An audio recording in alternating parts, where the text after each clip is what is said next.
According to Jungian psychology, we often do things that are bad for us, and even if we know that they are harmful, we cannot control ourselves, and there is a big reason behind that. 3 harmful behaviors that can actually be our trauma response.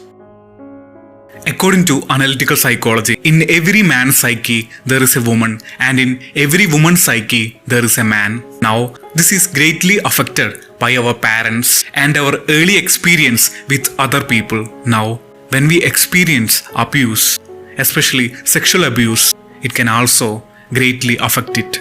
For example, there was a woman who had been sexually molested when she was 8. As an adult, she always had dreams and fantasies of being attacked. Not just that. In addition to that, one may experience sexual dysfunction. Some survivors may experience hypersexuality, engaging in risky sexual behaviors or compulsive sexual activities. In few others, it may manifest as difficulties with arousal, desire, or pain during sexual activity. They may also develop sexual avoidance, experiencing fear, anxiety, or loss of interest in sexual activities. Also in boys who had overpowering or overbearing mothers, this can cause a mother complex, which will affect the development of anima, leading to compulsive fantasies, porn addiction, avoidance of intimacy, and an inability to develop a mature autonomous connection with a woman. In all these cases, they develop a feeling of worthlessness and all other complex post-traumatic stress disorders. Now, if you are someone who experienced this, especially sexual abuse, please seek professional help. What happened to you is deeply painful and it is not at all your fault.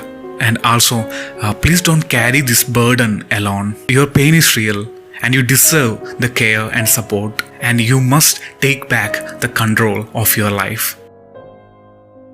Parental wounds refers to the emotional and psychological injuries inflicted by one's parents or caregivers, which can have a significant impact on an individual's development and well-being.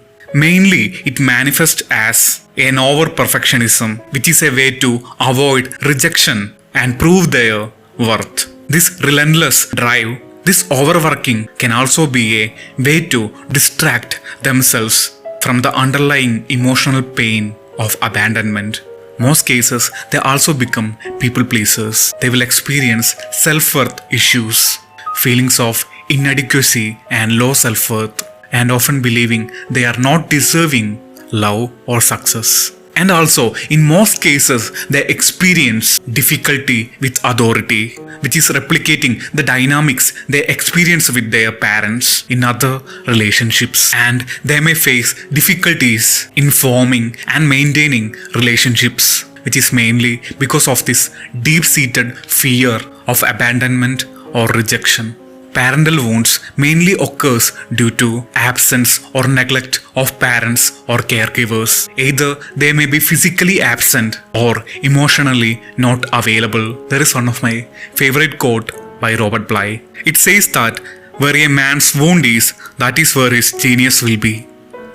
Wherever the wound appear in our psyche, whether from alcoholic father, shaming mother, shaming father, abusing mother, whether it stems from isolation, disability, or disease, that is precisely the place for which we will give our major gift to the community. Here, Robert Bly is not romanticizing trauma, like telling trauma is good. Instead, he is telling all the great legends find their gift in their life by descending into their most painful wounds and emerge from that darkness with their greatest gift, which they contribute to the world. This is a very personal topic for me, so we'll be discussing more about this in our coming videos.